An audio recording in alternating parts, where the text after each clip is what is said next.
This podcast is intended and contains general information on financial strategies, investments, and products only. Whilst Luke and I are both licensed financial advisors, we don't know your personal circumstances, goals, or objectives. We highly recommend that you reach out to your financial advisor or investment professional to discuss any of the topics that we've covered today before taking any action. Our full disclosure, copies of our financial services guide, and additional information about Seneca Financial Solutions and Bold Wealth can be found in the show notes. Hello and welcome to a special summer edition of Wealth and Toil. 5 to 10 minutes on 4 topics for 4 weeks while Dylan and I are off sunning ourselves on the beach somewhere. Well, Dill's probably getting rained on in Hobart, but I'm over in the west having a beer with my family. And so we're going to cover off 4 interesting topics for you guys. Today, we're talking about holiday homes and lifestyle assets, comparing the two and how you should spend your money while you're on break. Mate, I'm sitting here on the balcony in Gracetown. Not really, but I'm going to be. When this comes out, I'm going to be sucking on a Pacifico, looking at the famous Western Australian sunset. I've hopefully just come in from an amazing surf with my brother, and I'm about to have a nice crayfish on the barbecue or something. But things must be nice. I've rented somebody else's holiday home to do this with my family this year. Why wouldn't I now? When I'm feeling the juices are flowing and I've had 3 beers, just go down to the real estate agent and use all that money you've paid me this year to buy this bad boy and just be here all the time. Surely it'd be a great investment, investing in this beautiful sunset balcony. Look, and it might be. Absolutely it might be. And I think this is probably one of the things that our clients have a real toss-up between owning the holiday asset that they use for, probably 4 to 6 weeks a year, and then holding it away, not necessarily renting it out like your good friends in Gracetown might have, for what it's worth, and not really making the most of that as an investment. So, look, I love the concept of having a holiday home, but what we've found with a lot of people who do have these holiday homes is that the costs have become increasing. It was a huge trend there was a huge trend throughout COVID of people buying and doing a bit of a sea change, tree change, these sorts of things.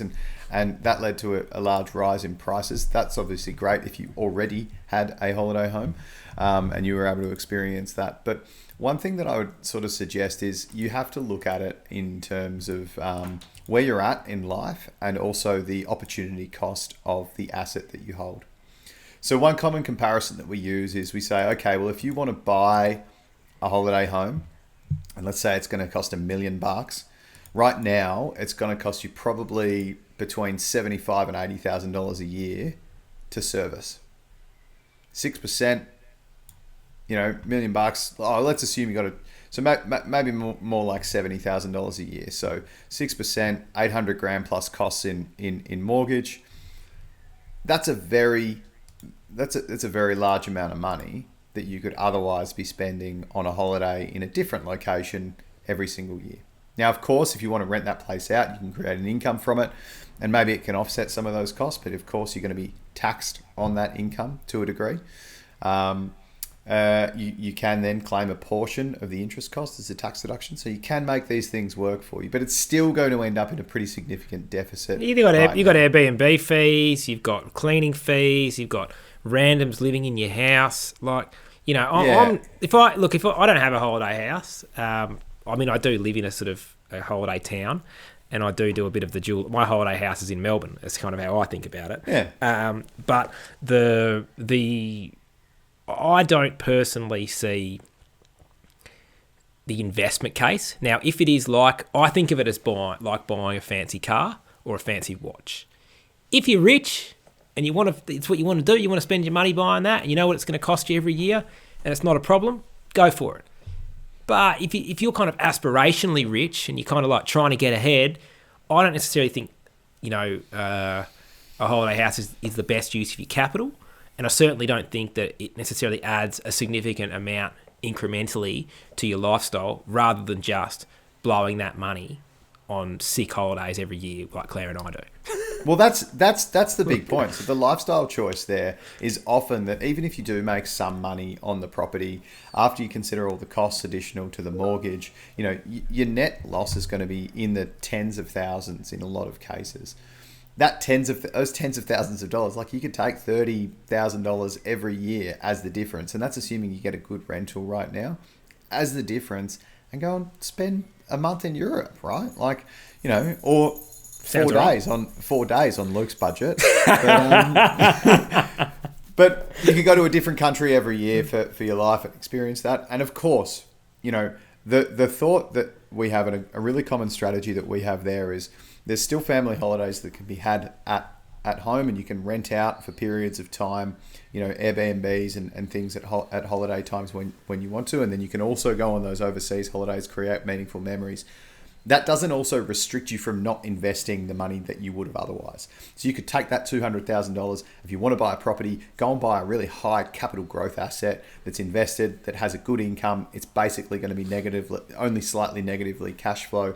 And then you've got this other overwhelming amount of extra capital that you can go and spend. These are the differences, right? Because then if that high capital growth asset that's not in a small holiday village, that won't necessarily have good long-term sustainable growth, you can then take that in 10 years time or 20 years time, sell it, realize the capital, and buy your holiday home then. Because like all capital, we should always deploy it to the highest and best use. And right now, my highest and best use is going and opening another Pacifico on this balcony. That's enough. That's enough out of you for one day. I hope you're all having a good Christmas, New Year break, and we will be back in the new year with more exciting, fun-packed, fun-filled, amazing episodes of Wealth and Toil. What else do you want? Look, enjoy it. Thanks for listening, everyone. Take care, be well, and we'll speak to you soon. See you, mate. Bye, mate.